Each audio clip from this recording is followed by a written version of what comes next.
Welcome, everybody, to the next episode of Chiefs Focus First and 10. You are here with JP and Caleb. What's up, bro? I'm doing good, man. How are you doing? I'm doing good, man. Doing good. Thinking about this Pro Bowl and thinking about going to the Pro Bowl and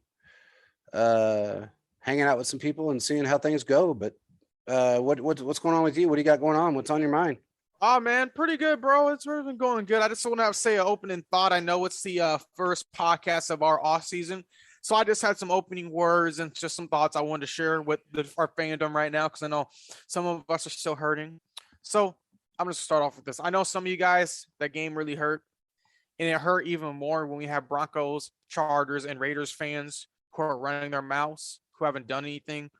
When you look at the end of the day, when you look at the end of the the Broncos, they haven't done nothing since 2015. In that span of time, the Chiefs have been in the playoffs every single season. In the Mahomes era, they have been to 2 Super Bowls and 4 AC championships.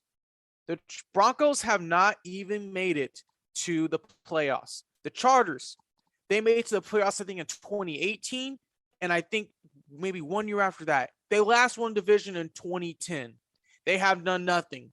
The Raiders, they have been second in division and have not done nothing. They have recently made to the playoffs twice in the Derek Carr era. So I understand people are frustrated, but we're better off than a lot of these other franchises in our division. And to all the Chargers and Broncos and Raiders fans out there, you guys have no room to talk because you guys have done nothing. What the Chiefs have done this Mahomes era with the last 4 years, it's something you guys have never dreamed would happen. Your team, the Chargers, you guys had Phillip Rivers all those years. Some of the best offenses could not do anything in the playoffs. The Broncos, you guys did your thing, but after Peyton Manning left, you guys struggled and still couldn't figure it out. Raiders, I the same quarterback twice. Yeah, I mean Raiders, you guys have gone up and down and up and down and up and down and up and down. Y'all really haven't done much. We've noticed and the funny thing is when you look at these 3 teams, they are all so happy when they beat the Chiefs. So that is their Super Bowl. We had a week 3 Super Bowl for the Chargers. We had a week 5 Super Bowl last year for the Raiders. The Broncos haven't even beat the Chiefs since 2015. So I just want to say that for thoughts for all my friends out there who are struggling, who are dealing with these Broncos, Chiefs, and Raiders fans. Just repeat those facts I told them. I just told you to them. Because if you look at it in the Mahomes era, they have done more than what those other teams have done the last 20 years. That's all I want to say, JP. That's cool, man. Let me echo something on that. So, Mahomes this year, 17 games, 1,164 offensive snaps, 436 for 468 in completion. It's a 66.3 completion percentage, 4,839 passing yard, 284.6 yards a game, 37 passing touchdowns, 13 interceptions, 260 first downs passing, 66 rushes for 381 yards, and 25 first downs rushing. And that doesn't include the touchdowns that he's gotten by rushing. So, and he was also voted to the Pro Bowl. Now, when you take that into consideration, because, there was some smart aleck from a Cincy fan, I think it was, that said his words were, he's still a good little quarterback. Which I'm believing is a Cincinnati fan. I'm not really sure who he is. He may have more, but no, he's actually a Chiefs fan. I don't know why that he's not a little quarterback by any means, but his down year, just so everyone understands, his bad year was this year. Mm-hmm. Okay. When all intents and purposes, this was his worst year as a quarterback. And it's everyone else's career year. It would be everybody else's career year. That's the crazy thing. Yep. You take away Aaron Rodgers and you take away not even Brady, because Brady until this year never had stats like that. In fact, his entire career, he didn't have that completion percentage or the passing yard percentage. So if you take away the Aaron Rodgers, which is really the only other quarterback in the league that even compares to him. Yep. I'd say we're in a pretty good position. So for everybody that trashed him during after the game and said he was Alex Smith, another going back to the Alex Smith area through the game, all those dumb things that were said. You guys, and I went on to his page and I had to lambaste most of them because it was absolutely ridiculous what they were saying to him, especially, for everything he's done for this city and this franchise, the community, for them to go in there and blast him the way they have, that is, number one, it's greed. And for those out there that try to tell me that it's not Chiefs fans that are doing it, we have 27,000 followers.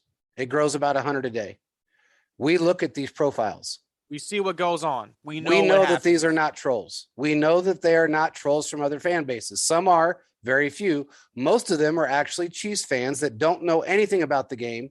They're Johnny-come-lately fans. They have only followed the Mahomes there, and that's it. They have not been here through the struggle. They have not seen what has gone on with this team. Exactly. A lot of people got a rude awakening, and we're like, okay, life moves on. That's kind of what we've seen the Chiefs do in the past. I mean, and there's not a quarterback out there that hasn't had a bad season.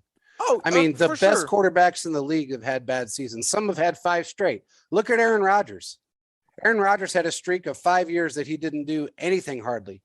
Because of one, it wasn't just because of him, but a lot of it was because of who he had around him, who was coaching the team, the schemes, the play calls, the defense. There were so many different things. The one thing that we can say that no one else can, including Tom Brady, is that Mahomes, with a terrible defense, now I'm not saying they were terrible this year, but they were underperforming. We'll get into that. They underperformed a little bit, but take 2018 for instance. Take even really, I mean, if you take 2018, 2020, those 2 years, Mahomes still outplayed and still got us places that no one else would have been able to do with a defense that was struggling the way ours was. Oh, you're not wrong, man. And to start off the way we did, to start off the season the way we started off, and come back and be and again, AFC Championship game hosted at home 4 straight years. I haven't seen nobody else do that before. Nobody's ever done it. With you. Nobody's ever done it. So that is something that everybody needs to be proud of instead of going and slamming these players. Like they're the ones out there blessing the Chiefs. The players feel worse than what the fans feel. Exactly. So, that's why I put that on Chiefs Focus page. Yeah, exactly.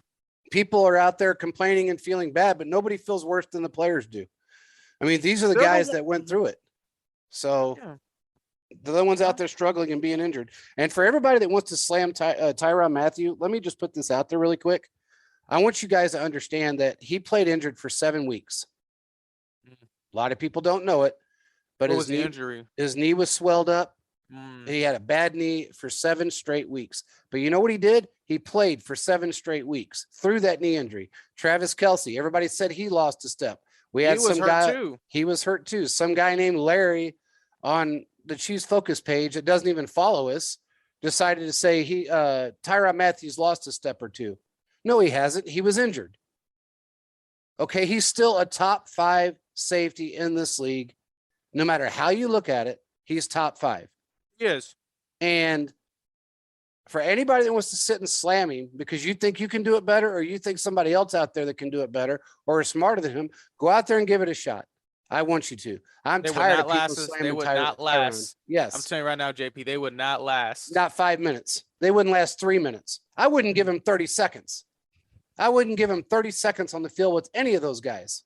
Any of them. I hear you. So I mean, you're not wrong, man. You are not wrong. It irritates me, man. And from the horse's mouth, you know this. You saw it. He's not asking for the world. Everybody's out there. Well, he ain't worth this much money. He ain't worth that much money. You don't know what he's asking for, and you don't know what he's worth. And people need to stop speculating because that will all come out soon. Yeah. I mean, we'll see how that comes out at the end of the day. But he's not asking for nothing crazy. No. Because you saw it, dude. Who had a conversation with him? I mean, who talked to the guy? I talked to the guy. He is not asking for the moon. He is a nice guy. He's a very, very, very loyal individual that just wants to retire a Kansas City Chief. He loves this city. You fans are making him not love it when you do those things. And if you want to say it's a 0.1%, like that guy told me on Twitter, you're wrong. It's not. Yep. There's a lot more fans out there that are young, stupid, and don't understand the game and haven't been around long enough and haven't played any football to understand what these guys go through and what they are not worth. Exactly. One guy said, oh, he's 34 years old. I said, well, he's 29, but whatever. I mean, nobody even knows how old he is, but they want to talk shit on him. And it's annoying. I mean, I'm sorry, but it is. It is annoying. You know, it's just like Ward. Oh, we need to trade Ward. We need to get rid of the entire defensive team and keep Bolton and Hitchens, or keep Bolton, Gay and Chris Jones, and get rid of everybody else. Okay. That's just dumb too. I mean, but regardless, we got an agenda to go on. So I just you're good, man. You did it, and I wanted to get it off my chest too, because it was hey. I mean, I have a couple friends. As soon as the Chiefs lost, one's a Bronco, one's a Chargers fan, and they want to talk all their junk. And I'm just sitting here like, you really talking when your team has done nothing? So nothing. I hit the Broncos fan back with those same lines I just said, and he didn't respond back. So. Well, no, he's not going to respond back. He looks stupid. They're good people. They're good friends, but you know, everybody has a different sports team. Everybody's got a different mindset. Season recap, my friend. What were your overall thoughts on the regular season? My overall thoughts were this: with the adversity, which a lot of people don't know about, that we went through from week 2 on. We've discussed this over and over again on the show, but with the adversity that this team has gone through, with the outside distractions that Mahomes had to deal with, with him having a baby, a new offensive line, missing a wide receiver, a new wide receiver coming in, playing with guys that he really hadn't played with prior, I'd say it was a pretty damn good season. Okay. Defensively, could we have done better? Yeah. We had a great stretch of 7 games where we were top 10. Okay. Then we dropped off with those last 3 games of allowing more points than average than we did prior. That I put on Spags because honestly, put the wrong people in the wrong positions. But other than that, I think we had a good season, especially with the adversity, the arguments, the egos that went on from some of the personnel, not players. I'd say we had a hell of a season. There's not another team out there in the AFC besides the Bengals that went to the AFC Championship game, and we're the only one that hosted it. So, and we, you know, I'm not going to sit here and say we had a bad season, because we didn't. We fell short of the Super Bowl. It is what it is. I don't think that'll happen again. I think next year we're going to come back harder, stronger, and better than we ever have. So that's just my opinion. What are your thoughts? I think the season, focused on the regular season, I think it went pretty good for the most part. I mean, obviously you're going to have ups and downs. My frustration and kind of my overarching theme when it came to coaching staff was big-headedness. We had a lot of coaches who just didn't seem to want to make adjustments. And as much as we love Big Red Man, that falls on him because he is the head coach. You have to, in my opinion, and JP and I, as we're running and everything, doing this, we're bringing in people who know how to do things better than us. You know what I'm saying, man? Yeah. So Andy, and we're checking on, okay, you teach me and different things like that. But what we saw this season this season when it came to the coaching staff, EB, he struggled, and it's been known kind of, and I hope he gets a job or so. We'll see what happens there. But he struggled. I mean, offense was in a terrible, terrible slump. I mean, when you go to the defensive side of the ball, I mean, the coaches we had, and I blame, honestly, the defensive problems, I blame on Spags because all that internal issues and the fighting, he did not seem to do his due diligence. Yeah. As a head coach, you have coordinators.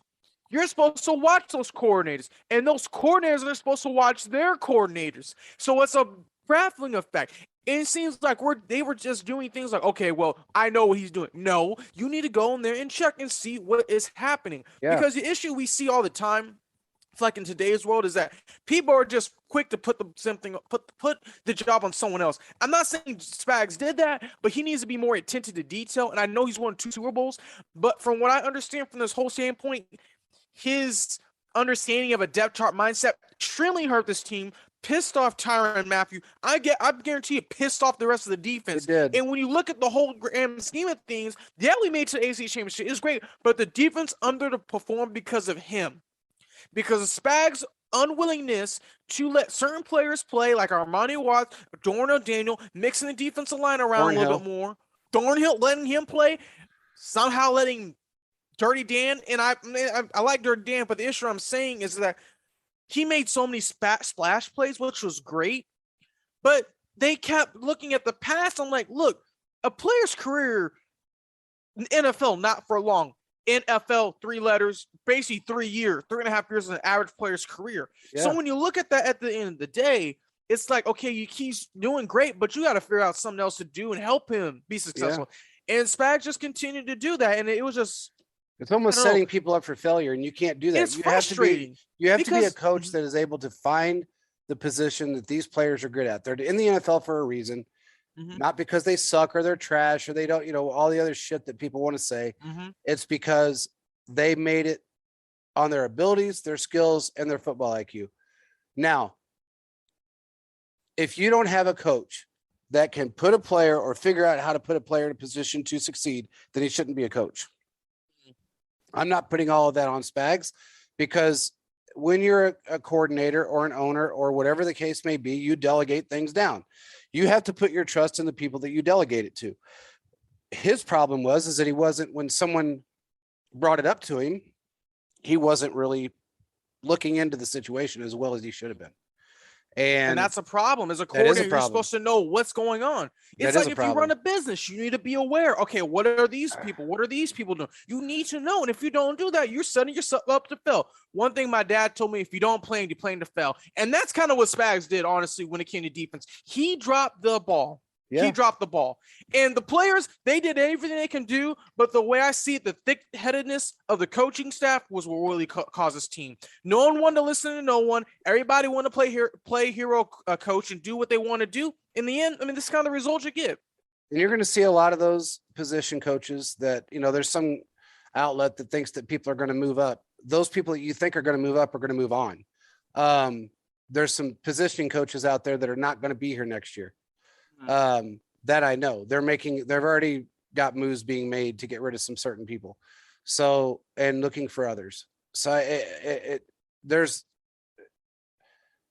it's great to promote from within as long as you have the talent within to promote. If you don't have that talent, then you go outside and you find the talent. As far as Kafka is concerned, from what I understand, at least as of 3 hours ago, I posted that he hadn't signed a contract yet. And then James Palmer, and it's weird. Once it was put out, it was crickets on Twitter the rest of the day about him signing with the Giants as an OC. It was crickets after that. So there's a reason behind that, in my opinion. Even James Palmer put out, he hasn't signed anything. It looks to be imminent, but he hasn't signed anything. So if he hasn't signed, then he hasn't left yet. If that's just the way it is. If he signs tomorrow, different story. I know this. I put out earlier today when I found out, I actually should have put it out earlier, but I found out that Bieniemy had a request to interview with the Saints for the head coaching position. I heard that he has about a 60% chance of getting that, maybe a little higher. If he gets that job, fantastic. Yay, party on. I'll run naked down the street if he does. But I think what's going to end up inevitably happening is, and I'm praying this does happen, from what I understand, this interview may happen as early as either tomorrow or Saturday. So if it happens tomorrow, I hope it does. The sooner the better, to be honest. Because I think if he gets that job, then Kafka's staying as our offensive coordinator. Because that was what the plan was to begin with, if you really want to know the truth. And right now, as from what I understand, EB has not been offered a contract by the Chiefs. Okay. Well, we'll see what happens. I think it's time for him to move on. I've said this for weeks, and I've known about it. Well, I know about it longer, and I told you about it. We just kept it to ourselves. But there was a lot, and there's things that I'm not going to say that went on. But it's just time for him to move on, and everybody out there that says he deserves it, that's great. Whatever you want to think he deserves is whatever you think he deserves. Other people have differences of opinion. And hopefully he gets what everybody thinks he deserves. I personally, would rather see him go somewhere else. Okay. I hear you. That's just me, but his time has run out. Other things have gone on. You don't see, prior to this year, we have never seen an argument on the field between Mahomes and anyone. And it happened 3 times with Eric Bieniemy and Mahomes this year on the field. That's just on the field. That doesn't include what happened off the field. There's been arguments with coaches and other players. There's been defensive issues that went on with positional coaches. So I'd say we weathered it pretty damn good, and Mahomes held his head high and did a damn good job. And I think a lot of the other players did too, given the circumstances of what we dealt with this year. Did we deal with a Raiders situation? No. But you know what? We don't have those type of players. People could say we have convicts, we have this, we have that. No, we don't. If you really want to see what a convict team looks like, come to Las Vegas. Because for all you Raiders fans out there that want to say we hire nothing but convicts, okay, Clark got caught with a gun. He's not a convict. Okay. Nobody else on our team has killed someone. It is what it is. And as soon as we find out that, we hired a guy, tried to give him a chance, we found out he did something stupid, he's gone. And he had a bright future in the NFL. Oh, he would. I think he would have been Mike Hughes' replacement if all things would have went right. I think so too. But he screwed up. So he's just another one that, he had problems in college, and everybody assumed that those problems were gone when he was drafted. He had a lot of problems in college, and they assumed those problems were gone. It's obvious they weren't. And then he gets signed to a futures contract with the Chiefs and stays in Las Vegas and gets in more trouble. So that kind of gives you an idea of how this city is not designed for 21, 22, 23-year-old guys with money that didn't have it prior to that. I'll leave it at that. I hear you, man. I hear you. That's an interesting take, man. I haven't heard. I see exactly where you're coming from. Yeah. I mean, you not a city for that. It's just not a city for that. No, I hear you. And you perfectly segue into that next part we're going to talk about too, man. Like, so what are your, I mean, you kind of allude to it. What are your thoughts on, the off-season moves, we're looking at Kafka, Bieniemy, and Spags. What do you think should happen to these 3 coaches? I know you kind of alluded to that earlier. Yeah. Can you maybe, I guess we can go back and forth. You can say your thing and I'll say my thing, but what are your thoughts about Kafka moving forward? I know you probably want to maybe reiterate it again. My opinion is he should be the offensive coordinator for the Chiefs. Okay. He started, I know that's what Andy wanted. That's why he was brought in, and he was groomed for that. And that's why he's being, I'll put it this way. That's why people are interviewing him, quote unquote, or trying to get interviews with him, or have. He can be a very good coordinator. People love him here. The players love him. Andy loves him. And I think he should be here as the OC.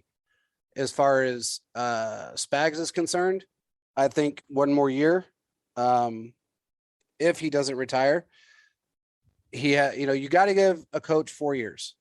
It's that simple. You have to. Minimum of 4 years. If the defense doesn't improve next year, then it's time to move on. But at this point, I think that's where we're at with him. Eric Bieniemy, he needs to move on regardless. Okay. That's it. What's your opinion? So kind of looking at this thing, and I want to add Andy, but we'll do him last. Kafka, I think honestly, it's time to let him be the offensive coordinator. I think he served his time with the Chiefs. I think he knows the offense. He knows what he's doing from that standpoint. He's someone I think will listen to Andy, and I think that's important because what we've seen that has been helpful when people don't want to listen to the coach. Bieniemy, I like Bieniemy. I think he's did a good job. We'll talk more about him probably later in the show. But the only thing I really say about him is that this season was frustrating because if he would just, from what we're hearing, JP and I are hearing that he was one of the coaches that didn't really listen to what Andy was saying, and that caused him to struggle. So I don't really I don't know what else kind of happened in that long reign. I mean, he was a head coaching candidate at one point, different things like that. But I think I kind of agree with you, JP. I think it's time to move on to an extent and bring in another coach because I feel like he's already been through three. This is probably gonna be like the third head coaching hiring cycle. It's kind of like you probably got to go try in order for help improve his stock. He'll have to go to another organization. I wish him all the best. I don't know what's gonna happen from that stand, but I wish him all the best.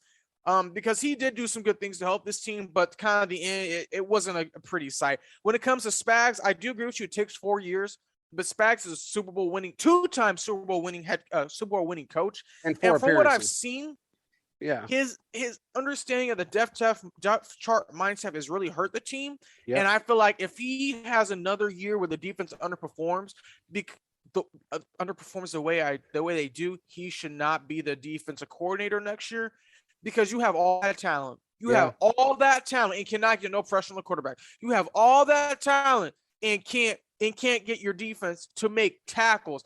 I know you're probably preaching it, but whatever the drills they're doing is not working. I've never seen a team have this hard of a time tackling guys. I mean, I've never seen it. And to see players such as Sorensen get reps over other players, it's frustrating. I'm not going to lie. It's very, very frustrating. So from my aspect, but JP, what about Andy? What are your thoughts on him moving to his last season? Andy, I think he's learned a lot this year. I know how his mindset is, and he's the type of guy that he loves people, and he wants to put his faith in people and his trust, and he does that. And he's always done that.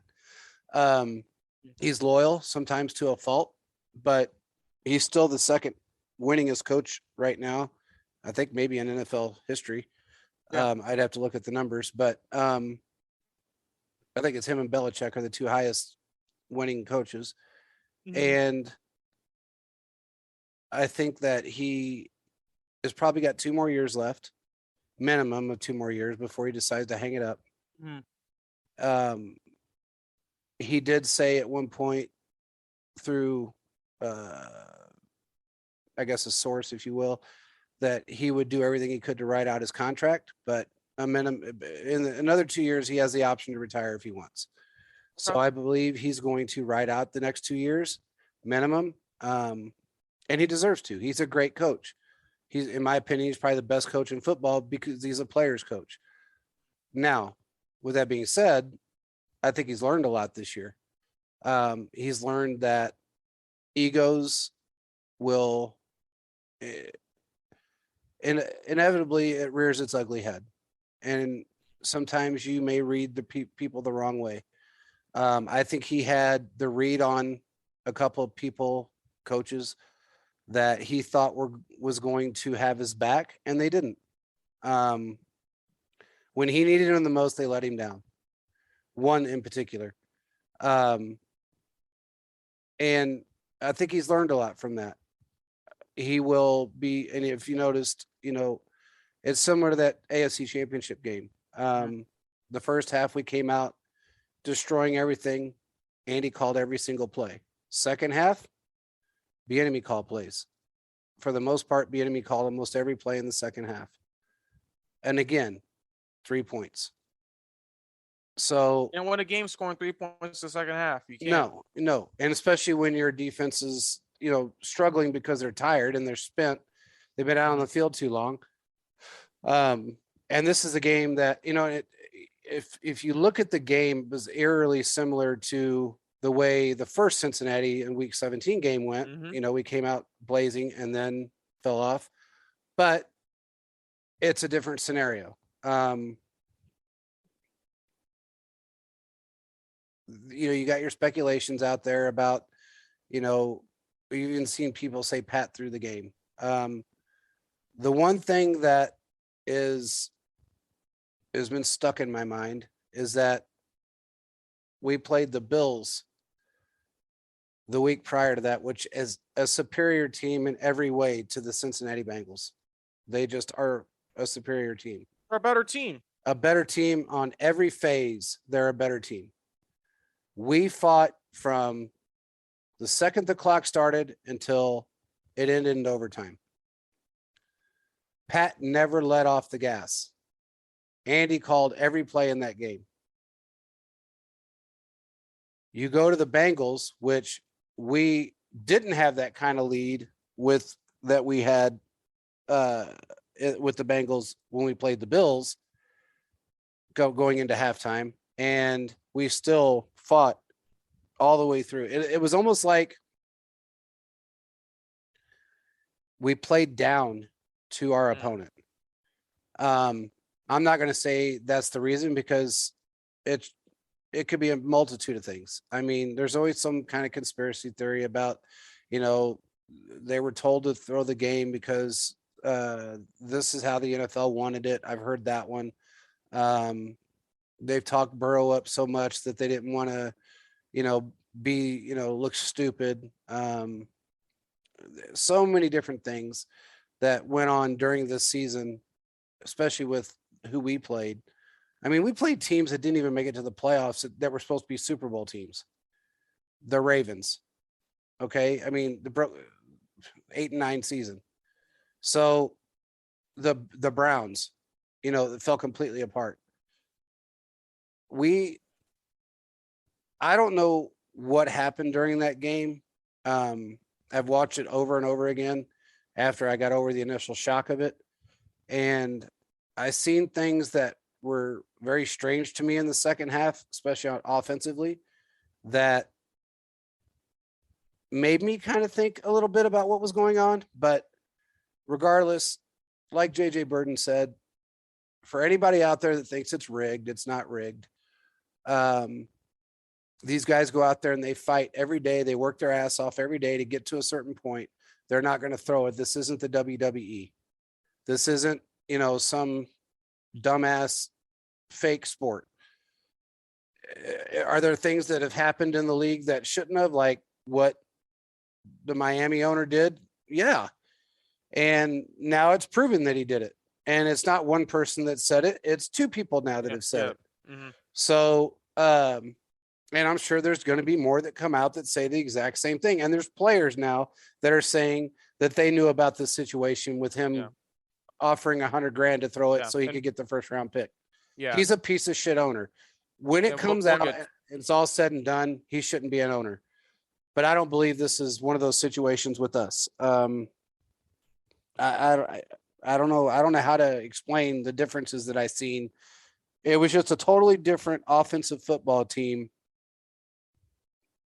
from the Bills game to the Cincinnati game. It was totally different offense. What I noticed, though, the main factor in both of those is that Andy called every play in that Buffalo game, and he did not in the Cincinnati game. And I think that's kind of the problem when you look at looking at Andy throughout the whole entire season. There was just no consistency. You would think when it came down to the end of the day, he would be calling all those plays. I mean, you're up 21-3 at halftime. Okay, you didn't get the touchdown. All right. But you're telling me you're going to let someone else do the play calling, and you're realizing they're not running the ball when there's 8 people dropping deep. Yeah. Seriously, you built this offensive line to protect Mahomes, but that offensive line can also play bully ball where you can run the ball over and over and over and over and over and over and over and over and over again. I mean, seriously, you have 3 backs. 2 of them, they can hit the hole. Jerick McKinnon and CH. I knew they were going to be able to hit the hole. And for this to see that happen, I'm like, Andy, you got to make an adjustments. This is the 3rd playoff loss under Andy that we have lost when we've been up by 3 possessions. 38-10 against the Colts, 21-3 against the Tennessee Titans, now 21-3 against the Bengals. The common denominator, Andy taking his foot off the gas and letting other people call plays. I mean, look, if you try to make playoff runs, or are we trying to be friends? Because football is a business at the end of the day, and you got to kick some of that friend stuff to the side and win games because your legacy is on the line. And Andy, I know I understand what he's trying to do, but you just wasted another good year of Pat Mahomes, in my opinion. And other players. It's not just Pat. You got Patrick out there. You got Kelsey out there. You got all these guys out there that are by trying to be a buddy. And you got to continue to push through. When you got Hall of Fame ball players out on the field, it's that simple. And what you're saying is exactly right. When you have Hall of Fame ball players out on the field, don't waste their career, especially the guys that are 30. You know, Yeah. when you No got one a has 30, time. No one nobody has has that time. Yeah. no one has time to sit there for literally years and years before you get yourself together. Man, my career gonna come and when you trying to figure this out. Yeah. Players are not gonna do that, and No. and that's why you see players that are good. Well, I'm not gonna be here. I'm wasting my time. Ship me out, and that's what we're starting to see. Well, you've seen that with the Browns. I mean, and it's not over. I mean, the Browns, there's a lot of disgruntled players on that team that do not want to be there. And a lot of it is it's not coaching. They said for some reason they do like that coach that they have. Now it's Baker Mayfield. Okay. I mean, it is what it is. And God knows what's going to happen. And from what I understand, I've heard that they're not considering giving him a contract. So an extension. So I don't know what's going to happen there. I think a lot of it's going to really boil down to what coaches land where and what quarterback. This is a very weak quarterback draft. Very weak. Well, actually, I'm going to argue this point, JB. There are a couple quarterbacks, and we'll get into that later, but there's some players I think could shine, but go ahead. Yeah, I mean, it's not like it has been in the past. The last really since 2000, I'd say 17, every year's had at least 3 quarterbacks that have come out and been really good quarterbacks that have been able to shine in some aspect or another, whether it be with one team or another. They've shined and they've done well. This year, it doesn't look like you don't have that caliber or that many, I should say. Yeah, is there a couple? Of course. There's always going to be 2 or 3, but you never see where you have 5, 6, 7 great quarterbacks that are coming into the draft like we've seen in the last few years.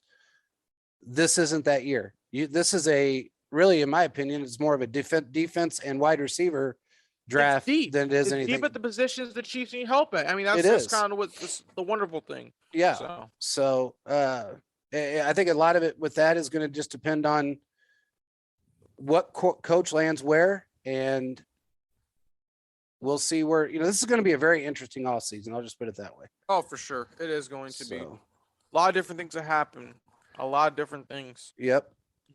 So JP, are there any free agents you would think we should get, or what's your positions of need that you think the Chiefs should try to address this offseason? If you had to pick your top 3 and explain why, and maybe some players you think they should go after in that instance. Well, they need edge rushers.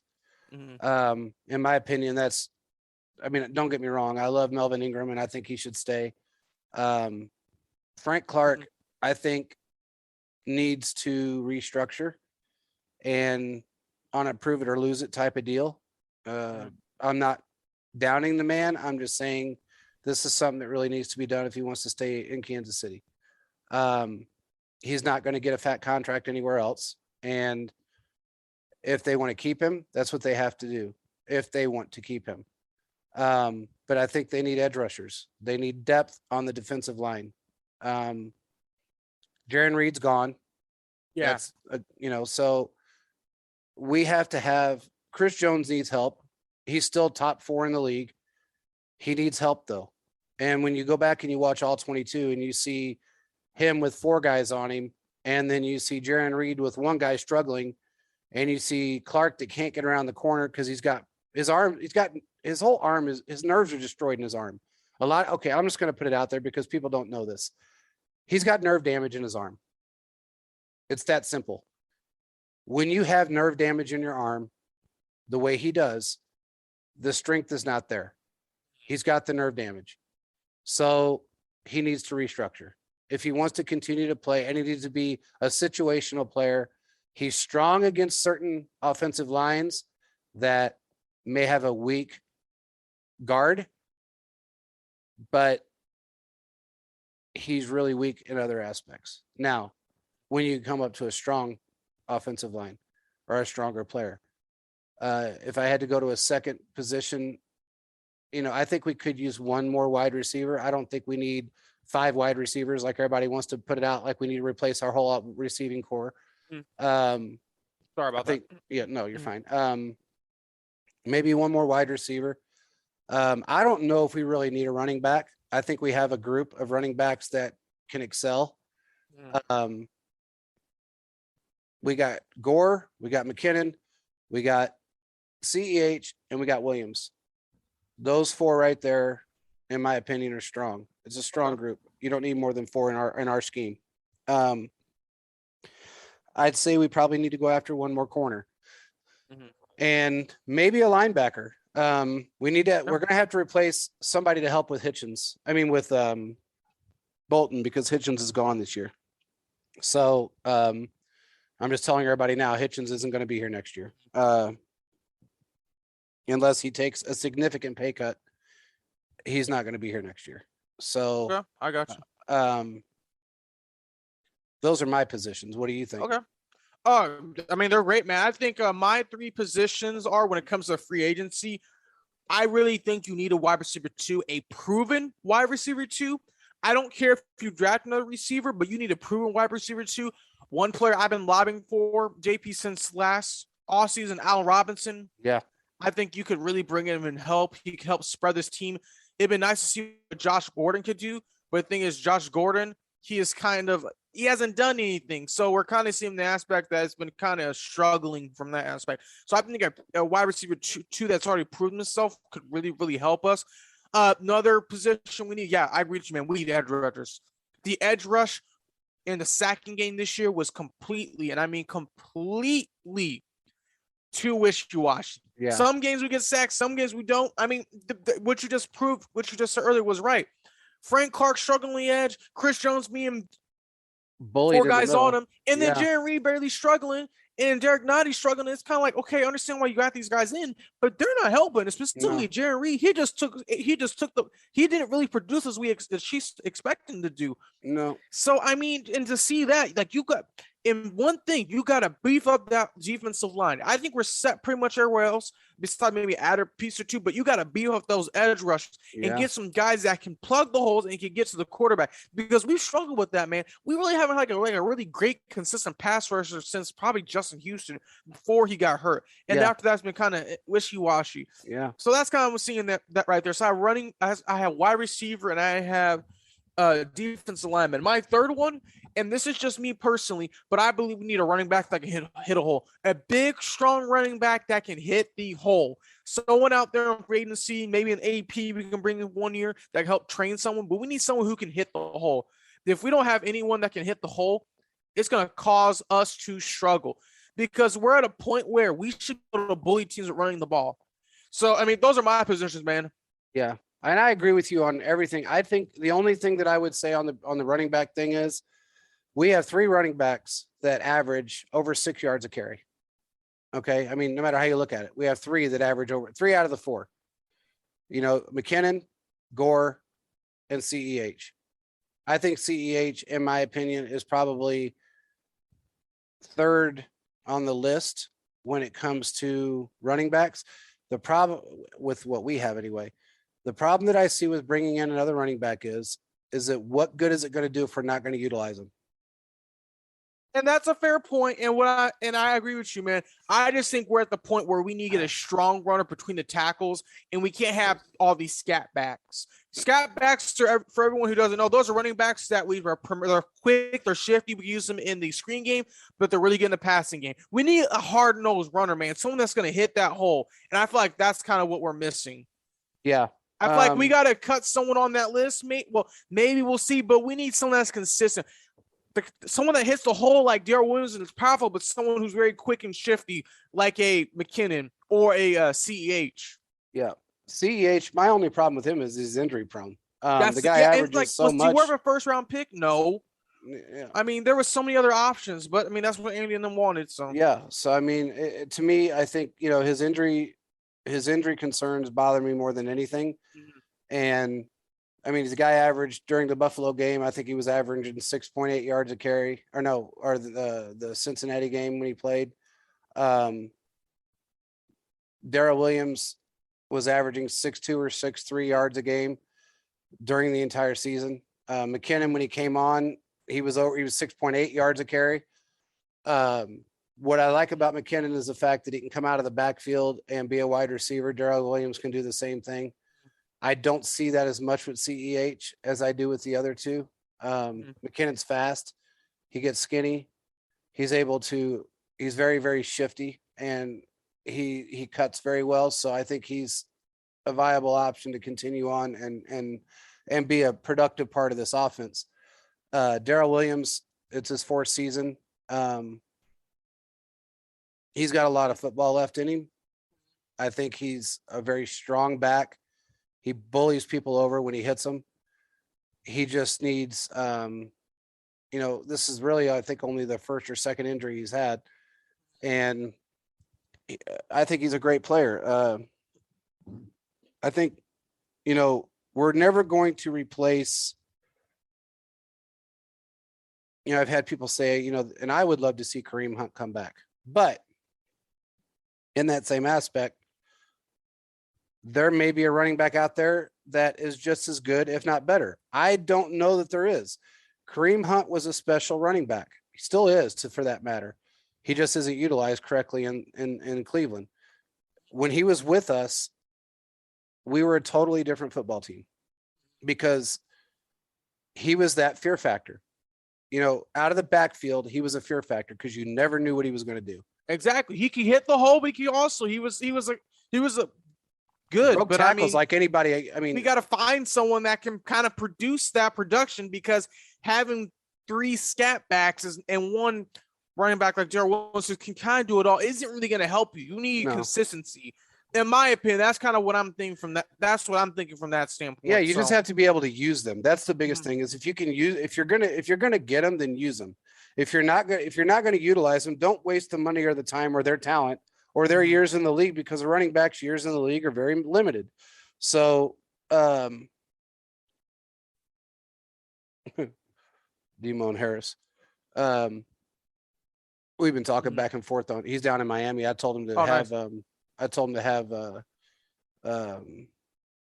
What's his face? Send me up some food. I can't. I know him, and I can't even think of his name right now. I'm tired. Good God. I'm so tired. I can't think straight. Good man. Kayvon Webster. Yeah. I know you're talking got a food truck down there. His food's amazing. From everybody I've talked to said his food's phenomenal. And he's got a restaurant he's opening up down there too. So if you guys are in Miami, check out Dexter. Check out Devon's food. He's got some good stuff. But anyway, if you're gonna bring in running backs, you have to utilize them. If you're not going to utilize them, don't waste their career. Yeah, it's a waste of a pick too. It is. It's a waste of a pick. If you're gonna draft someone, you need to utilize them, and that's just kind of the issue we're seeing where what hasn't really happened. No. And with Josh Gordon. Look, he didn't have an off season. He didn't learn the playbook. He was screwed at the beginning of the season when he did sign with us, or I shouldn't say the beginning of the season, but when he signed with us, he wasn't brought up to speed in the manner that he should have been, because Andy wasn't running the offense at the time. And he was about 3 to 4 weeks behind everyone than he should have been. I think he still has a lot of talent left. And I think given an off season to learn the playbook, practice with these guys, get some more continuity with Mahomes, he could be a viable wide receiver that could be that threat that could scare people. I'm just going to say this, JP. He got cut from Cleveland, went to the Patriots and balled out. So I just was kind of confused how he can translate that here. But there was a lot of other factors. Yeah. But that's the thing that just made no sense to me. Well, here's the difference. He got cut from Cleveland. He went to New England and balled out and won a Super Bowl. You know what the difference is? And I know what it is. It's system. I know. It is. I mean, Andy's got a complex system, and nobody else has as a system as complex as Andy. And I hear you, man. But complexity is going to help you sometimes to win a Super Bowl too. It's a give and take. Yeah. Not everything has to be a college algebra level problem when it can just be a regular algebra 1 problem. You're right. Make it You're easier. Right. That's just my understanding. That's just how I'm seeing things, but there's the reason why he does certain things. So yeah. So anyway, I mean, I agree with you. I mean, like I said, I don't know about the running back situation. If we're not going to utilize them, there's no point in wasting their career. And we brought back Thompson. I don't know why. I think it was more insurance. Thompson who? Darwin Thompson. Yeah, that was insurance to help. Insurance was all it was. Yeah, he won't be here next year, I don't think. Yeah. unless they want to keep him on the practice squad. I don't know, but I mean, I know he knows the system, and that's probably why they brought him back. But that's not a scat back. Do we need 4 scat backs on the roster? That's the thing. No, we don't. And we have another corner that nobody has really even mentioned, and that's Josh Jackson. I mean, he could be utilized next season. Yeah, he could ball out. So, of course, nobody gave him an opportunity this year, but he was fresh into the system. He was on the practice squad. He got very minimal play time when he was brought up to the 53. So, I mean, he brought up two games before the season ended or something like that.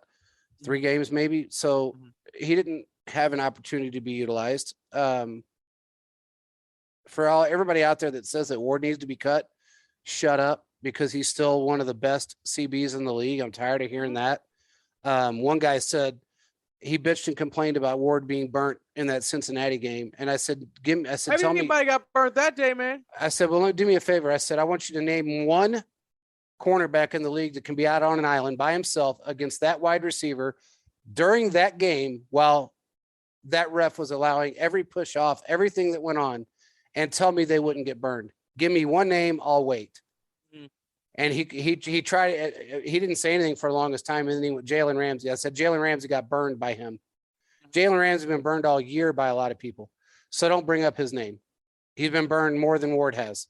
Ward's numbers are phenomenal. I mean, the guy prior to week 17 had only allowed, I think, 2 to maybe 3 touchdowns all season long in 16 games. His first down percentage was as low as anybody, and he was in the top 5 in CBs. So there's nothing wrong with Ward. If you guys are looking for somebody that all he does is intercept balls, then you might as well look for somebody that's going to allow somebody to get burned. You're looking at somebody that's going to get burned 90% of the time, because the other 10% of the time, all they're going to be doing is intercepting footballs, and that's not going to win you football games. I'm sorry, but it's not. We had that before. Consistency, not always the splash play. Correct. Flash plays. So. Correct. You don't, the flash and all that doesn't do anything for you at the end of the day. It's consistency and grit, and he has both of those, and he's smart. So, it just is what it is. We do need a corner. I mean, we do. Yeah. We need to replace Mike Hughes, which is going to happen. He's done this year. He's not coming back, at least in the CB position. Not saying that he's not a good football player, because he's in the league. I even at one point kind of wondered how well he'd do in a wide receiver position. He's got speed. He's got hands.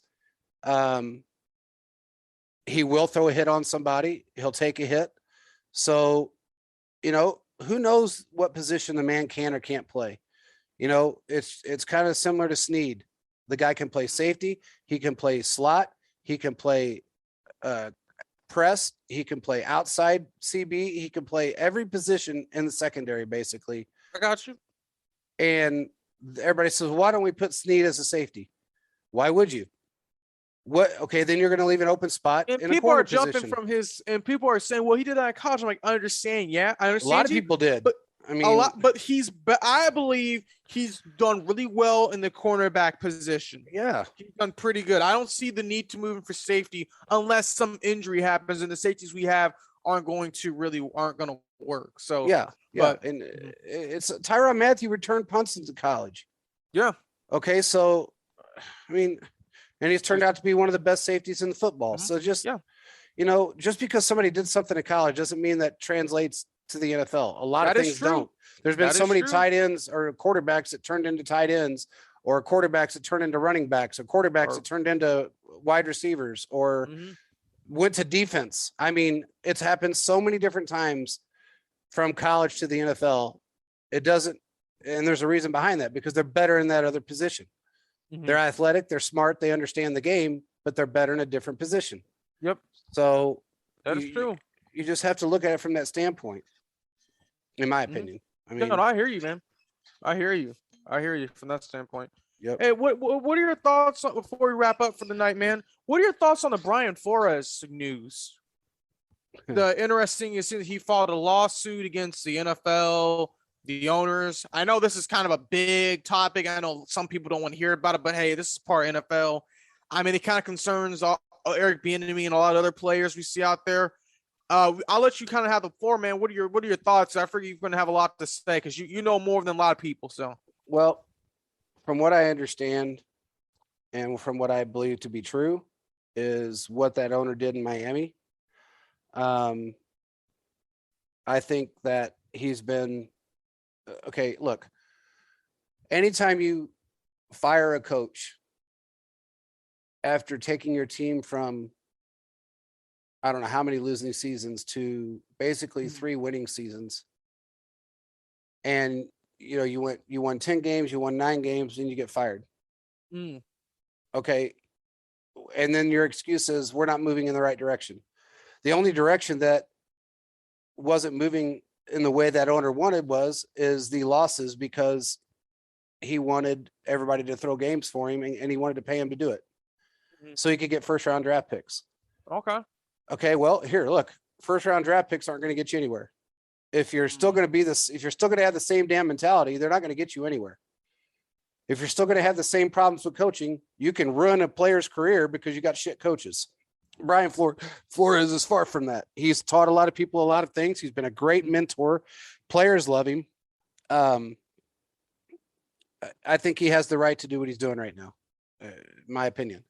And honestly, I think he has a very good shot of winning. And I got to commend the man for basically putting his career in jeopardy to do this. A lot of guys wouldn't have done that. A lot of guys wouldn't have put their career in jeopardy to do what he's doing. He's doing it for multiple reasons too. Everybody thinks it's not just because of a race situation. It's because of what he was asked to do that he refused to do as a human being and as a coach of men. When you're brought in as a coach, you're brought in to coach and lead young men to success. You're not brought in to lead them to failure or set them up for failure so you can bring somebody else in to set them up for failure. And if anything good comes out of this, which I think it will, that owner that owns Miami should have to sell that team. That's my opinion. I think he's doing the right thing. I'm sorry. And then you got, what's his name? I never can remember his name. That stepped in and said the exact same thing. And now I forgot what's his name. I just really watched the podcast. He was on the Pivot podcast yesterday. The Browns coach. Yeah. Crap. I never can remember his name. Let me look up his name real quick because I want to say something about him too. Yeah. I don't know why I can't remember his name. I always go to Romeo Cornell or Smith, but Hugh Jackson. He said it. Now players are saying it. I don't believe it not to be true. And from the Miami owner's past comments that he's been in trouble for, and now this, I believe every bit of it to be true. So, and then the fact that, certain teams already had people hired and interviewed him because of the ignorant rule in the NFL, which brings me back. It's like 1945 or 1950 all over again. It's like this stupidity. Oh, well, if you hire a minority, then you're going to get something out of it. I'm sorry, but look, that is the most ignorant ass thing you can ever do in this day and age, in any day and age. If a person has the talent and has the ability, I don't care if they're green, yellow, purple, black, brown, it doesn't make a difference what color they are. If they have the ability to win and to teach people and lead young men to be successful, they should have that job. Period. Okay. End of story. This shit the NFL has done has irritated me since it started. No one should have to be rewarded. No one should for hiring anyone other than a white guy. No one should be rewarded for that. If anything, you should be fined for that. If you're going to pass over a guy like Flores that is not only humble, has done everything he's supposed to have done, a winning head coach, everybody loves him, because of his skin color, and you want to sit there, and I know why Miami hired him to begin with, because they knew prior to all this shit coming out that was what's coming out. That was in the CBA meetings 2 years prior to it actually happening. So he hires the guy, he gets a couple winning seasons out of him. Then if he gets hired by somebody else, then he gets his draft capital. And that's what he was looking for. It just backfired on him. And I don't mean to cut you off, JP, but kind of looking at the situation, and I know you're not the biggest fan of EB, but JP, just hear me out. The record numbers when EB was the offensive coordinator, do you think he should have got a head coaching job? Just from that standpoint. 2 years ago. Yeah, 2 years ago, last year even, yeah. We see other coaches like Zach Taylor. We see the Rams former Zach Taylor, Matt Nagy. You see Matt Nagy. You see all these coaches that had just as good of a season that EB had, and they get a head coaching job, but EB's left in the wayside. And to me, it's like you're hiring these same old dudes. Well, some of these coaches are good, but you see some of these other coaches, such as Joe Judge, who was a special teams like a linebackers coach. I don't know how that translates, but good luck. You want to know how it translates? I'll say it. It's recycling shit. That's what it is. I don't think you're really wrong. It is a septic tank that is not being emptied. And what we're seeing is that the same, JP, you're right. We're seeing a lot of the same coaches get an opportunity over and over and over and over and over again. And that's kind of why I'm looking at these situations. I kind of look like, okay, and this was fresh for me. Doug Peterson, coordinator with Kansas City. They had a semi-good year. He ended up getting a head coaching job. Same thing with Matt Nagy. He did worse, and he got head coaching job. You're just telling me EB, who had basically kind of outshined them. I know, obviously, the weapons were kind of up there, but it makes no sense to me. And to see what the issue we see with the Dolphins, I mean, Brian Flores is the only Patriots coach to come out of Belichick's system and be successful. And to see him not be able to do in a winning situation and struggle, and then you have the owner telling him, well, we want you to tank. That's not in the man's DNA. You're messing with players' careers at the end of the day. And when you look at what Hugh Jackson had to do with, that doesn't surprise me. No. Because I listened to his podcast, The Pivot, and he was on there. He was talking about how they would not let me pick personnel. I was a fall guy. They wouldn't let me do anything. He said my voice really wasn't heard until John Dorsey came. So it's like they're taking and wasting these people's career to get cap space, to get draft picks. And by then, you're the fall guy, and they bring in someone else. And like, well, I mean, kind of, what do you see? And it's frustrating to see because you have all these good coaching candidates that are black, and they can't seem to get a fair opportunity. And when you see that in the day, it's frustrating because the league is it had to be 85, 85. 68%. 68% of NFL players are black. Oh, I didn't realize it dropped. I thought it was like 85, 90. Because when you look at the sidelines, you saw them guys on the team. But when you look at it, from what I'm seeing from the standpoint is that the NFL is going to, I don't know what's going to happen. I think when you saw the issue with Flores and Buffalo, and they look like they already picked the Bills, that doesn't surprise me because we've already seen this happen before. They bring these guys in to get an interview. Man, ain't nobody going to get up and go to the interview and waste their time. No one's going to. What the Broncos did was foul. I know a Broncos fan, he keeps defending them left and right and left and right. I'm like, bruh, what they did was wrong. You can't show up to a meeting an hour late, inebriated, and you're just using him basically to fill the requirements. Yeah. I mean, it makes no sense to me personally that this continues to happen. But when you look at it, it's just, I mean, when you look at the end of the day, a lot needs to be changed. And some of these coaches, I'm telling you, some of these coaches are good, but to see them not get an opportunity, it's frustrating to see. And will he win? I mean, I don't know what's going to happen, but he has a heck of some evidence. Now, the issue is, the thing I have is will this cost change? Because we've seen a lot of different things where the NFL tries to throw money at it and it goes away. Will money be thrown away? Money's not going to work. But that's the thing. That's why I'm worried because we've seen in the past they just throw money at stuff and it ends up being fine. So we'll see what ends up happening. But I'm just saying, you got a lot of good coaches. I don't think he gives a shit about money at this point. No, I'm not saying him. I'm just saying the NFL in general trying to say, we're going to throw money at this program, throw money at that program, and nothing eventually gets done. No, but that's not. But see, here's the thing.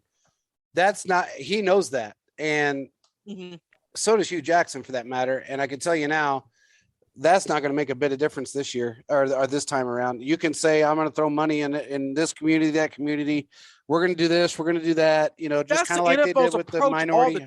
That's their approach, though. They're like, oh, we're going to throw money. We're going to do this. We're going to do it. I'm like, that's not helping anything. It's not helping a damn thing. And it's not going to work this time. So he's not after it for the money. He's after it. And he's not after it for their excuses and their lame ass ways of how they got out of it before. He wants serious change, and he's going to get it. I think he's going to actually get it. I'm just as far as EB is concerned, I will say this: I know for a fact that he interviews like shit. I'm going to go ahead and say it because it doesn't really matter to me. I had one guy that was actually in on an interview that told me that he walked in the door. This was last year, I believe. He walked in the door, and this is not the first time apparently he's done it, but he walks in with the same kind of spiel that he does when he does his pressers. He walks in the door very, very aggressively into a GM and an owner's office, and he says, "Hi, how y'all doing? I hope your family's all good. I hope you're all safe. Let's get down to brass tacks. You all know why I'm here. It's my way or the highway." And that's not the first time I've heard him do that he's done this. You, as a defensive coordinator that has never been a head coach, should never walk into an interview with that type of mentality. That's number one. I don't think there's a lot of coaches out there that have been head coaches for years that could get away with doing something like that, and they probably wouldn't do it out of respect. But from what I understand, that's what he does. I going off of what went on this year and what I heard prior, when I heard that, I thought, well, maybe it's true, maybe it's not. I don't know. I wasn't there. After what went on this year and the things that I know about what went on with EB during our season with our team, I believe that that's probably true. And I hope that isn't true. And I hope he can get a job. It's just frustrating to see stuff like this continue to happen.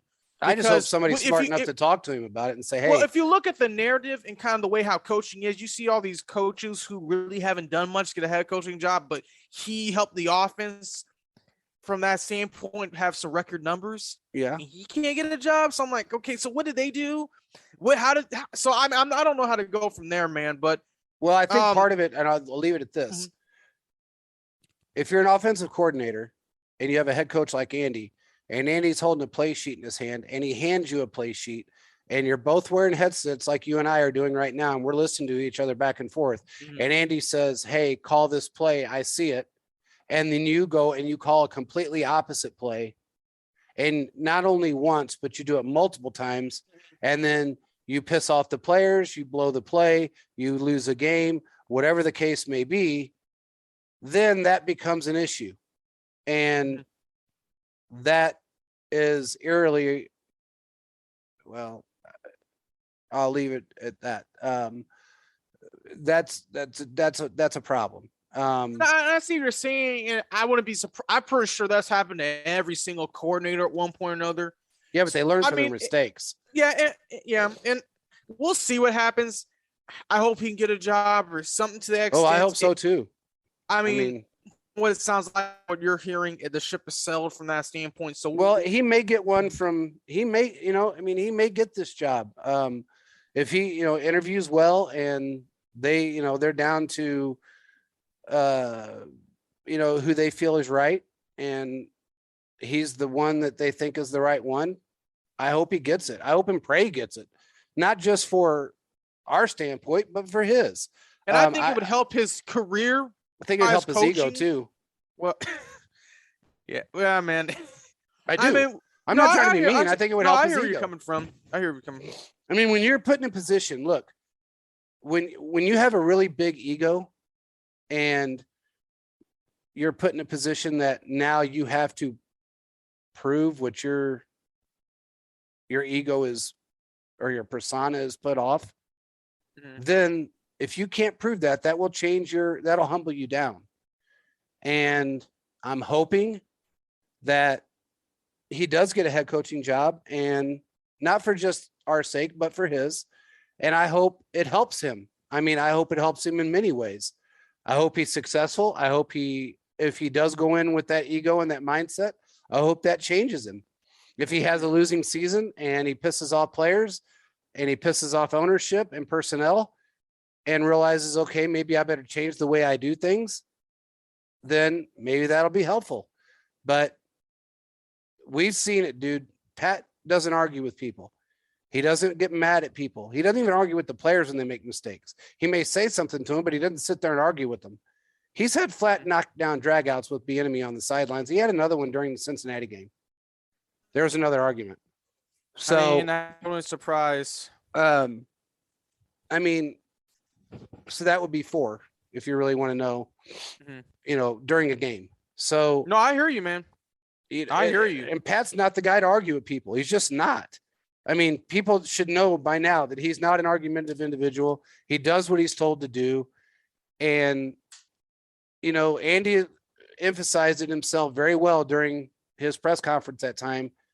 And I was pretty amazed that he did it. But he said, when I am calling the plays, and he emphasized I let Pat do what he wants to do. If he wants to go for the deep pass, whether he misses it or whether he throws an interception, whatever he sees on the field, I want him to take that chance. I allow him to do that.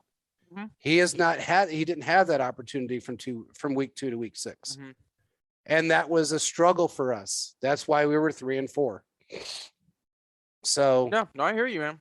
Well, I mean, we'll see what happens. It's going to be very, very, very interesting to see kind of how everything works down the end for sure, man. Yeah, but I think that was kind of an interesting topic, just kind of seeing how we see former coaches within the Chiefs organization get jobs doing less work from what I've seen.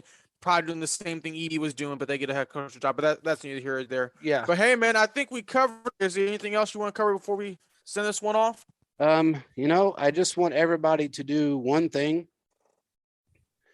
And I say this on every show, and I'm going to continue to say it until you guys stop. I want you to encourage these players. Stop bashing them. Don't go on Mahomes' page and say, another year of Alex Smith. We're reverting back to this. We're going to be the playoff losers for the next 10 years. Stop doing that shit. You're going to run players out of this organization. Stop going on Tyron's page and making comments to him. And for everybody out there that says it's other fans trolling us, it's not. We see their pages. We have enough followers, and we actually pay attention to their pages. And if somebody can fake troll for 3 straight years and nothing else on their page says anything but Chiefs, then that's pretty amazing to me that somebody is that good, that they can troll for 3, be a troll for 3 straight years or fake being a Chiefs fan. There are a lot of Chiefs fans out there that have nothing else better to do but to be negative against these players. Remember this. The players are only as good as what they're given. If they are not given what they're supposed to be given, they cannot perform to their standard. It's that simple. We have great talent on our football team. Phenomenal talent. We've had great talent for really a long time. I mean, if you go back to 2013, we've had phenomenal talent on our team. And prior to us having Patrick Mahomes, nobody was as mean as they are right now. Nobody. And that tells me that this is one greedy ass fan base that wants to be, well, not the whole fan base, but the people that are doing this, you're either very young, very dumb, or you're just straight out negative and love the controversy part of it. The guy that argued with me today about Tyrann Mathieu, I looked at his profile and I scrolled through it for about 45 seconds. I went down about, I don't know, I'd say 150 tweets, and his average tweet likes were 0. But if he had 1 like, he was lucky. The only thing he ever had likes on was something he retweeted. He had absolutely 0 likes on his own tweets. So that tells you that people can say and do things, and really no one cares what you say. No one cares what you do because what you're saying is wrong. Yep. And if I hear what you're saying. I see where you're coming from. These players deserve more. Tyrann Mathieu deserves a hell of a lot more respect than he's given. And if you don't like the fact that he wears his emotions on his sleeve, pass by his page. Don't read into everything he says. Okay? I mean, I hear you. It's that simple. Caleb, you know, and I know. You've seen it. So he is not a bad guy. He is a great guy, actually. And he deserves a lot more respect than he's been given. And this year he did play injured. His knee was swelled up for 7 weeks. 1 week he called in and said, my knee is swelled up. I don't know if I can play. It was that bad. But he played with a bad knee. And he played through it. Travis Kelce. Oh, he lost a step or two. No, he didn't. He's had a wrist injury. He was grabbing his wrist. Yeah, his wrist, his arm. He had finger injuries. He had, pinched nerve in his arm. And that stuff hurts. Playing football takes a toll on the body. Yeah, it does. I mean, damn, dude, I can't even walk up the steps right now. I tore my ACL or MCL. I tore it. Mm-hmm. God, it's been 20 years ago. I tweaked it yesterday, and now it's all wrapped up because I can barely walk up and down the steps. So imagine doing that playing football for 60 minutes and being in on 99% of the snaps. I couldn't do it. I mean, I guarantee I couldn't do it. So, and I was athletic. I mean, I spent my entire life in athletics. So it's not, you guys sitting on the couch can't sit there and blast somebody that you could never, ever fill their shoes. If you get one toe in their shoe, you'd be lucky. So that's it. That's all I want to say. I hear you, man. I agree with you. I think the thing that kind of to me the most is we have individuals who go out and do this. And I'm going to tell this because some people need to hear it. The age where players are just going to sit back and take stuff, that's over. Yeah. I mean, a lot of these players were coming up, especially the ones back in the day. We're at the point where they're just going to take stuff. So for all the fans who are saying, oh, well, he calls or talks to fan base, or he's being mean to everybody. He keep going off everybody on the tweet. He gets paid. Look, I'm just telling you right now, these players ain't to play around with. They're going to say stuff regardless if you like it or not. So everybody needs to get out of their feelings, because when you look in the day, players are getting tired of people talking about them. You just hit the nail on the head, dude. Everybody wants to sit there and say Tyrann needs to get out of his feelings, but yet they're all in their feelings because he said something back to him. Get out of your own damn feelings. Wow, you brought up a great point, JP. I mean, you're not wrong there. It just frustrates me to see this, because it's like this man has done a lot, and we got people trolling him, being rude. Loves our community, dude. And I hope he stays. We'll see what happens from that standpoint. But what just kind of frustrates me is we see this continue to happen, and fans, and I understand where they're coming from, but they want to say, well, he called us to talk to fan base, so I'm done with it. I'm like, okay, you know what? That's fine. I'm just going to let you know. The age of players being disrespected is over. They're going to fire back. If you don't like it, I don't know what to tell you. Then don't say shit to him. If you don't like it, don't say nothing to him. If you don't want to be fired back don't say a damn thing to him. And I hear you, man. I'm kind of at the point where I've noticed that at the end of the day, you can only do what you can do. You can only do what you control. But when you look at everything, these players, man, they're the ones out there with hurt arms, hurt knees, hurt hands, concussions, playing. And they're playing a lot of money. And I know people say, well, they're making too much money. I'm like, well, look, and you ain't paying him, don't worry about it. But the thing is that they're gonna have to deal with effects after football. Yeah. That are long lasting, so they should be paid. That's just my opinion, but that's all I had to say there, man. No, that's 100% true. I mean, believe me, I know players that have had Willie Roaf. We'll get him back on the show. Walking around with a cane before the game. Yeah. His knees are tore up. His knees are destroyed. We've had him on the show. We can have him on the show again.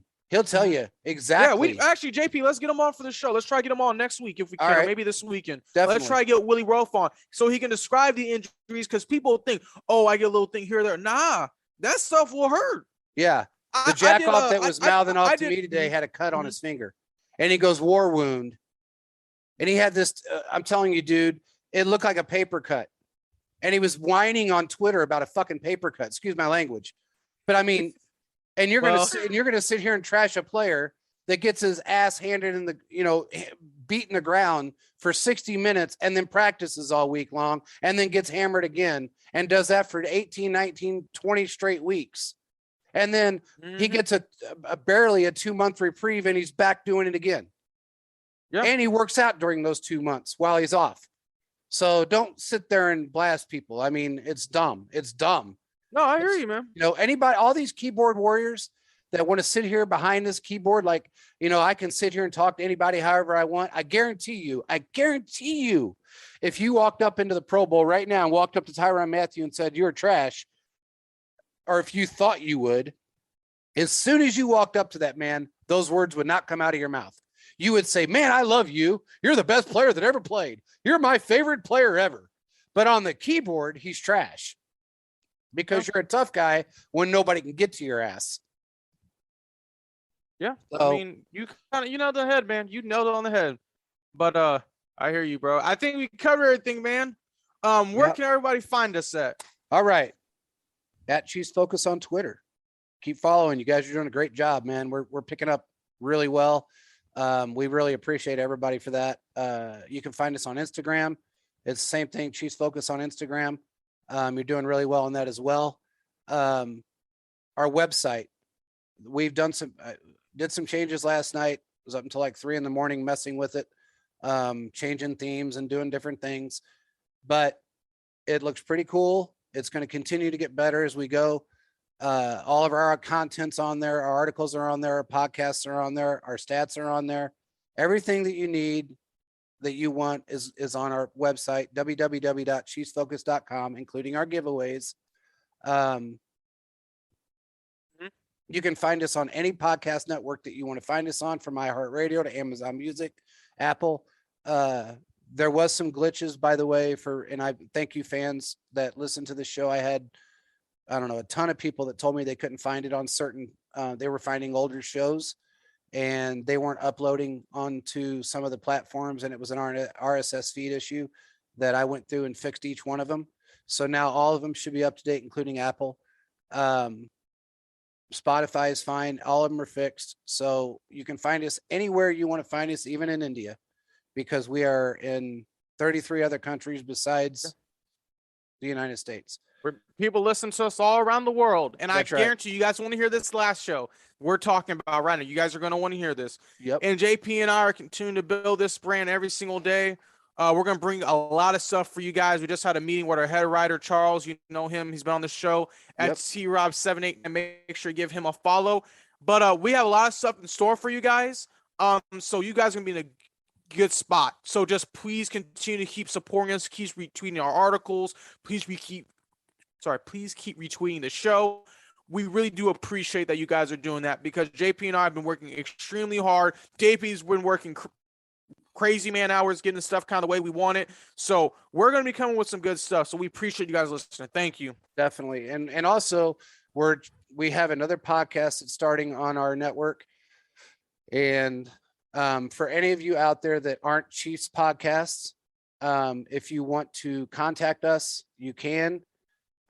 We have a podcast network that if you have a Browns or, Giants or whoever you are, if you want to contact us with your podcast. We will more than we'll talk with you. We'll see. We'll talk we'll look with at you everything. and see how it goes. And, if it's something that, we like and you like, you never know, it might be something that you want to do. Also, we are going to be doing other things besides just football in the off season, or we're going to try to. But we're predominantly football and we're predominantly Chiefs, but we're also going to try to cover other sports as well with writers and things of that nature. So with that being said, just keep supporting. We appreciate everything you guys do. And, we were going to do a spaces on Saturday, I believe. Is that right, Caleb? Yeah, Saturday. Yeah, probably Saturday, probably afternoon. Yeah. So we try to do them where everybody's available. I know Saturday night late, it's hard because people go out. I know too early is hard because you may be sleeping from the night before. So we try to find a good time that everybody is available. And we love the fact that, we have 150 people on there sometimes, and it's great because it's just growing tremendously on our Spaces page. And we're going to be doing some other things with Spaces that Charles came up with and we all talked about, and we all put our 2 cents in, and now that's going to come to fruition as well with Spaces that you guys are all going to love. So just make sure you pay attention. With that being said, I don't think we got more. I don't think we got more we can go over. You got anything else, bro? Just one thing. If you guys want to hear multiple shows from us a week, we just kind of want to gauge. So please DM us, JP or myself, and see kind of how many shows you think we should do per the off season. Just kind of get a round estimate number, trying to figure out what you guys think. There's only so much information we talk about, but due to our reach now, we can do a lot more. So I just kind of want to hear you guys' thoughts. So just please DM us and give us your thoughts. So we would appreciate that. Plus, we expect to have interviews too. So we'll see how kind of everything plays out from that. Yeah, this summer we're going to have some interviews with some players and some former players and some media and some guys that are close to the team, and hopefully some other people. And, again, like Caleb said, if you want to DM my personal page, you can DM his personal page, or you can DM our Chiefs Focus page. Whatever you want to do, just hit us up and let us know. Reach out to us. That way we know, and we can move on from there. If you like Spaces, which everybody, they hit us up all the time, are you going to do another Spaces? And I really like the fact that our Spaces within the kingdom seems to do better than everybody else's. And I love that, because that just means that you guys are engaged. And we're happy for that matter. I mean, we're doing better than a lot of the media guys and the check marks when it comes to people actually engaging in our Spaces. And we really appreciate that. Really do. Yep. We do. So, with that being said, I hope you guys have a great Friday. I know it's not Red Friday, but I hope you have a great Friday and enjoy the Pro Bowl. Hopefully I'm there. And it's right down the street from me. And it's 20 minutes from me, I should say. And I'm going to try and get in there. And if I can, maybe I'll get some player interviews and things of that nature. So if I can get in, which I'm hoping I can, that's where we're going to be at. We will talk to you again next week, and we'll talk to you on Saturday during Spaces. Yep. See you next time, guys. Peace out.